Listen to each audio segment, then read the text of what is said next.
साथियों नमस्कार। स्वागत है आप सभी का आपके अपने परिवार एकाग्र स्टडी में। साथियों आप लोग को बताते हुए मुझे बड़ी खुशी हो रही है कि हमारा परिवार देखते देखते 3000 का हो गया है और अभी हमें कंप्लीट 2 महीने भी नहीं हुए हैं। तो मेरे जो मित्र अभी तक अपन से नहीं जुड़े हैं तो भाई वो भी जुड़ जाएं, और जो साथी ऑलरेडी जुड़े हुए हैं, आपके दोस्त हैं, जो भाई बहन हैं, सबको इस प्लेटफॉर्म पर लेके आए, क्योंकि हम आज भी और हम हमेशा के लिए इस पर निःशुल्क शिक्षा पर काम करने वाले हैं। प्यारे मित्रों, हमारी क्लासें चल रही है साइंस की, जिसमें हम लोग 3 टॉपिक कर चुके हैं, उसके न्यूमेरिकल क्वेश्चंस कर चुके हैं। आज अपना चौथा टॉपिक चलेगा ऊष्मा एवं ताप। और ये जो आपके टॉपिक है मेरे दोस्तों, ये टॉपिक आपके जो पशु परिचर है, इसके अलावा आपके पीटीटी का एग्जाम होता है मेरे दोस्तों, दोनों में ही है। एक चीज और कहना चाहूंगा मेरे दोस्तों, अगर आपके आसपास कोई जो भाई बहन ऐसा है, दोस्त ऐसा है जो रेलवे की तैयारी कर रहा हो, ग्रुप डी की या एनटीपीसी की, तो आप उन्हें भी ये क्लासेस सजेस्ट कर सकते हैं, क्योंकि इनका लेवल इतना है मेरे दोस्तों क्लासेज का कि ये ग्रुप डी, एनटीपीसी इनके या फिर कोई एएलपी से हैं। अभी राजस्थान में आरपीएफ वगैरह की वैकेंसी आई हुई है, तो मेरे दोस्तों इनका लेवल उस लेवल को अच्छे से टच कर रहा है कि अगर वो इन क्लासेस को देखते हैं तो उनको एग्जाम में बहुत ज़्यादा फायदा होने वाला है। आगे हम बायोलॉजी भी पढ़ेंगे, इसमें 1-2 टॉपिक बचे हुए हैं फिजिक्स के, फिर उसके बाद अपन बायोलॉजी स्टार्ट करेंगे। देखना मेरे मित्रों, बायोलॉजी इतनी शानदार, इतनी बेसिक लेवल से अपन करेंगे कि आपको मजा आ गया सर, ऐसा तो आपको मतलब है ना, आज दिन तक कभी इतना डिटेल से फ्री ऑफ कॉस्ट पढ़ने को कहीं मिला ही नहीं। तो चलिए अब अपन आ जाते हैं वापस टॉपिक पर। आज का अपना टॉपिक है मेरे दोस्तों ऊष्मा एवं ताप, हीट एंड टेम्परेचर। अब आप लोगों ने अपने दैनिक जीवन में, अपनी डेली लाइफ में सुना होगा ऊष्मा ऊष्मा ऊष्मा। अब आप लोग देखते होंगे जिससे आप कपड़े धो के तार पे टांग देते हो मेरे मित्रों, वो कपड़े सूखते कैसे हैं? आपने देखा होगा बारिश होती है, आखिर वो बारिश होती कैसे है? इन सभी के पीछे जो चीज़ काम कर रही है ना मेरे दोस्तों, इन सभी चीज़ों के पीछे जो चीज़ काम कर रही है मेरे मित्रों, वो चीज़ काम कर रही है आपकी ऊष्मा। वो चीज़ क्या काम कर रही है? आपकी ऊष्मा। मित्रों होता क्या है, बारिश कैसे होती है? तो जैसे सूर्य की जो धूप पड़ती है मेरे दोस्तों, उस धूप की वजह से आपकी जो नदी है, तालाब है, समुद्र है, इन सब का जो जल है ना, वो इस सूर्य की धूप की ऊष्मा पाकर वाष्पित हो जाता है। वाष्पित होने के बाद क्या होता है मेरे दोस्तों, यही पानी ऊपर उठकर बादल बन जाता है, और बादल बनने के बाद बारिश हो सकती है। मतलब आप एक चीज तो कह सकते हो कि अगर ये ऊष्मा नहीं हो तो इसका मतलब अपना जीवन तो संभव नहीं है, क्योंकि ऊष्मा नहीं होगी तो जो पानी है वो वाष्पित नहीं होगा, वाष्पित नहीं होगा तो बारिश नहीं होगी, और बारिश नहीं होगी तो खाद्यान्न नहीं होंगे। मतलब ये अपने जीवन का एक वेरी वेरी इंपॉर्टेंट पार्ट है देखा जाए तो। ऊष्मा के बिना हम अपने जीवन की भी कल्पना नहीं कर सकते, और यही ऊष्मा वाला टॉपिक मेरे मित्रों आपके एग्जाम में है, तो इसके बिना अपन एग्जाम क्रैक करने का भी नहीं सोच सकते। तो चलिए अपन स्टार्ट करते हैं आज की क्लास को, और बिल्कुल बेसिक से मैं आपको एक एक चीज़ें बताऊंगा मेरे दोस्तों, ठीक है? तो चलिए शुरू करते हैं। ऊष्मा, सबसे पहला पॉइंट आता है कि आखिर ऊष्मा होती क्या है। क्वेश्चन अगर अपन क्वेश्चन के फॉर्म में पढ़े, चाहे वैसे ही अपन देखें, तो पहला क्वेश्चन तो ये आता है दिमाग में कि ऊष्मा होती क्या है, या ऊष्मा क्या होती है। ऊष्मा क्या होती है? ऊष्मा क्या होती है मेरे मित्रों? तो दोस्तों मैं बताना चाहूंगा कि ऊष्मा भी एक प्रकार की ऊर्जा ही होती है। आपका आंसर क्या हो जाएगा दोस्तों? ऊष्मा एक प्रकार की ऊर्जा होती है। ऊष्मा एक प्रकार की ऊर्जा होती है, ठीक है मित्रों? ऊष्मा एक प्रकार की ऊर्जा होती है, और इस ऊर्जा में इस ऊष्मा में क्या क्षमता पाई जाती है, इस ऊष्मा में क्या क्षमता पाई जाती है? तो मेरे मित्रों, जिसमें कार्य करने की क्षमता पाई जाती है। क्या पाई जाती है मेरे मित्रों? कार्य करने की क्षमता पाई जाती है, कार्य करने की क्षमता पाई जाती है। तो मेरे मित्रों, ऊष्मा क्या है? ऊष्मा भी एक प्रकार की ऊर्जा ही है, ऊष्मा भी एक प्रकार की ऊर्जा ही है। और इस ऊष्मा में या ऊर्जा में, जो भी आप इसको नाम देना चाहो, जो मतलब इसका जो ऊर्जा का एक प्रकार का रूप है, ऊष्मा ऊर्जा का एक प्रकार का रूप है और इसमें कार्य करने की क्षमता पाई जाती है। मैं आपको कुछ चीजें रिपीट करवाऊंगा मेरे मित्रों। मैंने जब आपको वर्क, एनर्जी एंड पावर पढ़ाया था, कार्य, ऊर्जा और शक्ति पढ़ाया था, तो मैंने एक चीज बताई थी आपको। क्या चीज बताई थी? देखिए, मैंने आपको बताया था, जब आपको ऊर्जा और शक्ति पढ़ाया था मित्रों, क्या पढ़ाया था कि कार्य करने की क्षमता को तो अपन ऊर्जा कहते हैं, कार्य करने की क्षमता को तो अपन ऊर्जा कहते हैं, कार्य करने की दर को हम शक्ति कहते हैं। कार्य करने की दर को अपन क्या बोलते हैं मेरे मित्रों? शक्ति कहते हैं। यानी एक वर्ड का डिफरेंस है। कार्य करने की क्षमता तो ऊर्जा, कार्य करने की दर क्षमता के बजाय क्या आ जाए मेरे दोस्तों? दर तो शक्ति। इतना सा डिफरेंस है। तो मित्रों, ऊष्मा एक प्रकार की ऊर्जा होती है जिसमें कार्य करने की क्षमता पाई जाती है। अब समझना मेरे मित्रों कि जब ये, इसका मात्रक बता रहा हूं मैं दोस्तों, आप लोग को इसका मात्रक बता रहा हूं कि ऊष्मा एक प्रकार की ऊर्जा ही होती है, और जब ये एक प्रकार की ऊर्जा ही होती है तो फिर इसका मात्रक क्या होगा मेरे दोस्तों? इसका मात्रक क्या हो जाएगा? इसका मात्रक हो जाएगा मेरे दोस्तों आपका जूल। क्या हो जाएगा मेरे लाडलो? इसका मात्रक क्या हो जाएगा आपका? जूल। और ये मात्रक कौन सा हो जाएगा इसका मेरे लाडलो? ये हो जाएगा आपका एसआई मात्रक। ये क्या हो जाएगा आपका?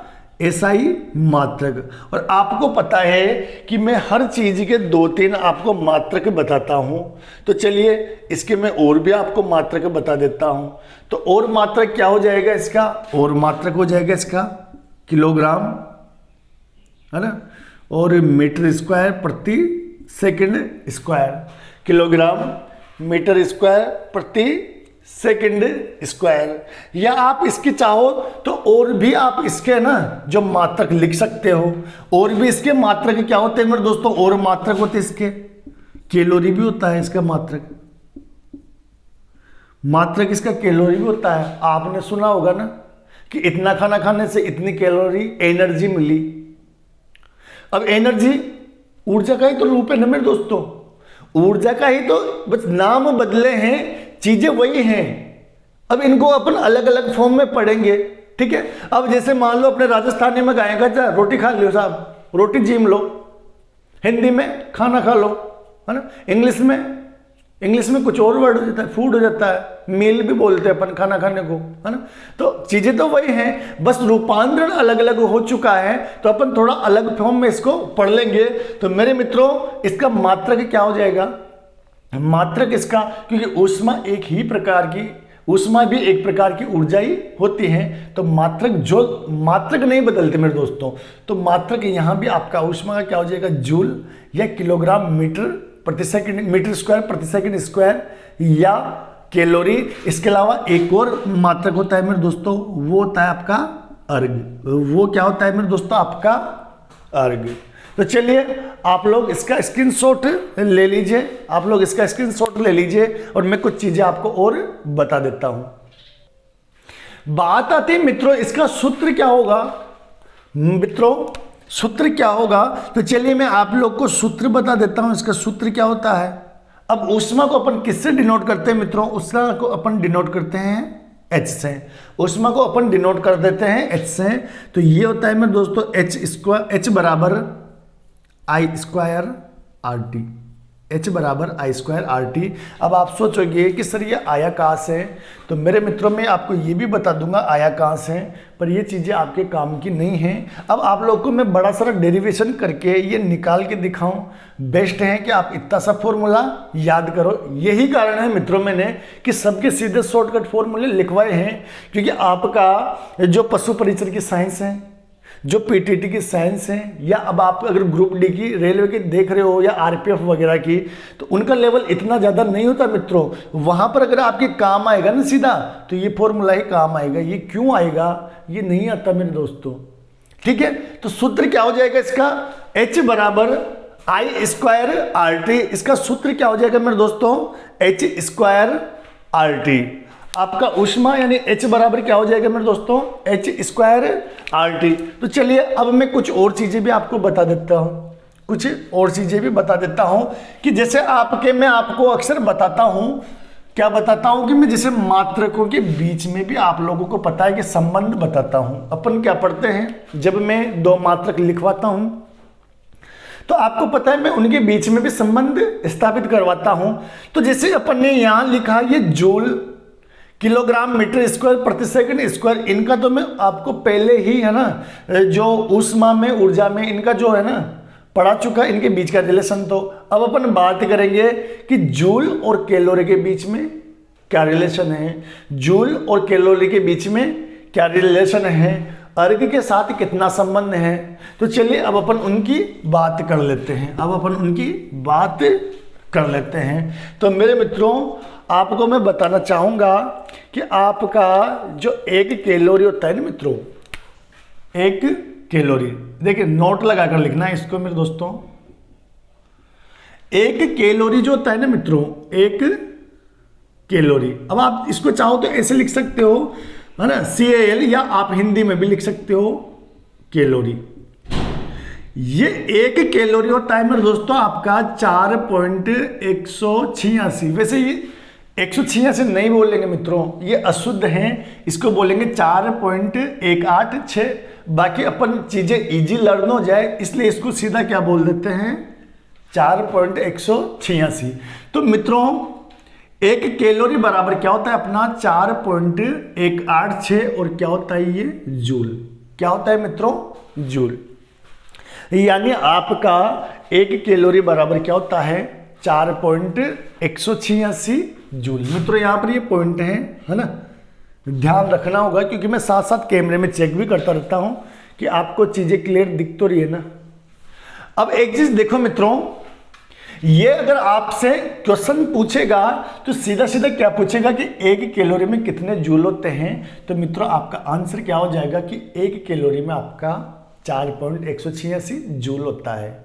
अगर ये नहीं पूछेगा तो यहां से एक वर्ड आएगा मेरे मित्रों, 1 किलो कैलोरी। 1 किलो कैलोरी में कितने जूल होते हैं, 1 किलो कैलोरी में कितने जूल होते हैं। तो चलिए अब मैं आपको वो भी बता देता हूं। तो ये तो आपका हो गया मित्रों। एक चीज देखो, अगर इसको अपन 1000 से मल्टीप्लाई कर दे, इसको क्या कर दे मेरे दोस्तों 1000 से मल्टीप्लाई कर दे, तो ये तो कितना बन जाएगा आपका 1000, ठीक है। 1000 से मल्टीप्लाई कर देंगे तो 1000 कैलोरी, ठीक है भाई। 1 को मल्टीप्लाई करेंगे 1000 से तो 1000 कैलोरी है, तो कैलोरी। इधर आप दोस्तों 1000 से मल्टीप्लाई करोगे तो ये 0.3 अंक आगे सरक जाएगा, मतलब ये क्या बन जाएगा आपके 4186 जूल, 4186 जूल। मेरे मित्रों ये है आपका 1000 कैलोरी, और 1000 को हम 1 किलो भी बोलते हैं मेरे दोस्तों। 1000 को हम क्या बोलते हैं, 1 किलो, ठीक है। जैसे अपन 1 किलोग्राम तो 1000 ग्राम हो गया ना, तो 1000 को अपन क्या बोलते हैं, किलो भी बोलते हैं। तो इस 1000 कैलोरी को अपन क्या लिख सकते हैं, 1 किलो कैलोरी। क्या लिख सकते हैं दोस्तों, 1000 कैलोरी को 1 किलो कैलोरी, और अपना 1 किलो कैलोरी बराबर क्या हो जाएगा दोस्तों आपका, ये हो जाएगा आपका 4186 जूल। तो मेरे मित्रों आपसे अगर क्वेश्चन पूछेगा वो, तो आपको 1 कैलोरी का मान पता है, इसको याद कर लो, और आपको कुछ याद करने की जरूरत नहीं है। आपको मैंने बनाना चीज़ें सिखा दिया। याद कर लेते हो तो बेस्ट है, आपके 2-4 सेकंड बच जाएंगे एग्जाम में, तो वहाँ उनको कहीं और यूज कर लेना, कहीं और जगह। ठीक है, तो क्वेश्चन बनेगा तो आपको देखने को कैसे मिलेगा, 1 कैलोरी बराबर 4.186 जूल। 1 किलो कैलोरी तो आपकी कितना हो जाएगा, 4186 जूल या 4186 जूल। आप लोग निकाल लोगे अब। तो चलिए इसका भी आप लोग स्क्रीनशॉट ले लीजिए। अब मैं आपको लेके चलता हूं अर्घ की ओर। तो मेरे मित्रों 1 कैलोरी बराबर आपका अर्घ में कितना होता है, 10 की घात 7 अर्घ हो जाता है। अब अपन बात करते हैं कि ऊष्मा का स्थानांतरण एक जगह से दूसरी जगह कैसे होता है। ऊष्मा का स्थानांतरण एक जगह से दूसरी जगह की ओर कैसे होता है, तो चलिए मैं आप लोगों को बता देता हूं एक सिंपल, बिल्कुल सिंपल वे में। मान लो अपने पास, अपन ने क्या किया, मान लो कि अपने पास ये 2 पॉट हैं, ये एक बर्तन है मेरे मित्रों। ठीक है, ये एक बर्तन है, इसमें पानी भरा हुआ है। ठीक है, इसमें पानी भरा हुआ है, इसके अंदर भी पानी है दोस्तों। इस पानी का जो टेम्परेचर है, आप ये मान सकते हो कि इस पानी का जो टेम्परेचर है ना, वो 50 डिग्री सेंटीग्रेड है। 50 डिग्री सेंटीग्रेड है। ठीक है, 50 डिग्री सेंटीग्रेड है। एक और पोट में ले लेता हूं मेरे दोस्तों। ये पोट अपन ने लिया है ना, और इसके अंदर पानी है,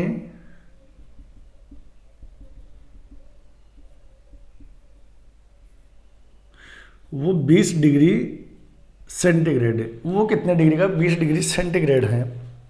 अब सुनना मेरे दोस्तों, एक जनरल वे में मैं बताता हूं, बड़ी ही प्यारी भाषा में, आपको इजीली समझ में आ जाएगा कि जैसे होता क्या है अपने लाइफ में। आप देखोगे कि जैसे मान लो एक आदमी है जो बिल्कुल करोड़पति है, बहुत करोड़पति है साहब।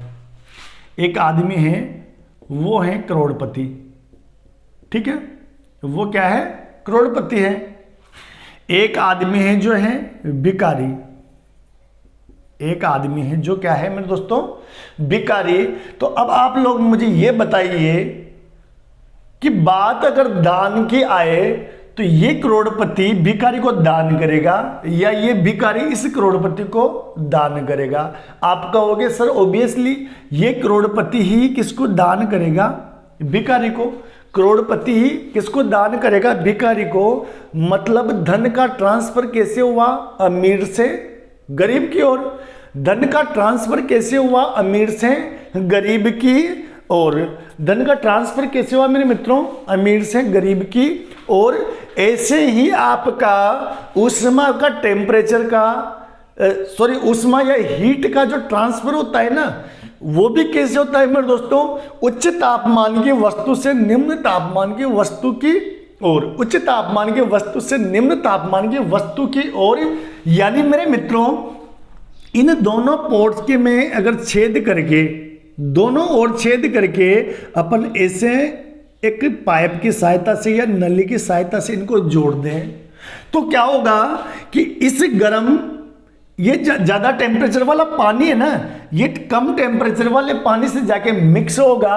और होगा क्या कि ये जो कम टेम्परेचर वाला पानी है ना, इसकी ऊष्मा को उस तरफ लेता रहेगा।